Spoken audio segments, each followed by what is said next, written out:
On the back of an Aztec or Mexica stone sculpture called the Throne of Sacred Warfare, we can see an eagle holding something in its beak on a cactus.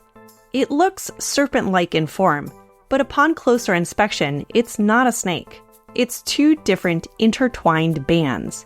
This is called the Atl-tlachinolli. So what is an Atl-tlachinolli? It's an important Aztec symbol of warfare that pairs water and fire. One band refers to water, while the other fire. Atl-tlachinolli means burnt water or flood and scorched earth in Nahuatl, the language spoken by the Aztecs. Atl means water, and tlachinolli means fire. We think of fire and water as opposites that work against one another, an idea that is reinforced by how the two intertwined bands almost look like dueling snakes. If this sculpture still had its original paint, each band would appear in different colors too. The symbol of the Atl-tlachinolli was so important to the Aztecs that they even transformed their main temple into a monumental symbol of warfare. How so? It honored both the god of fire and war and the god of water. The legacy of the Atl-tlachinolli lives on in one interesting way.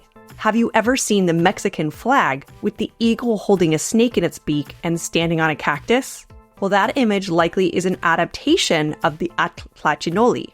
The eagle on the cactus comes from an Aztec migration story. Their patron god, Huitzilopochtli, told them to leave their ancestral homeland in Aztlan and migrate elsewhere. He said they'd know where to settle when they saw an eagle on a cactus. They'd eventually see this sign on an island in the middle of Lake Texcoco, where they'd build their capital city Tenochtitlan. Today, that city is Mexico City.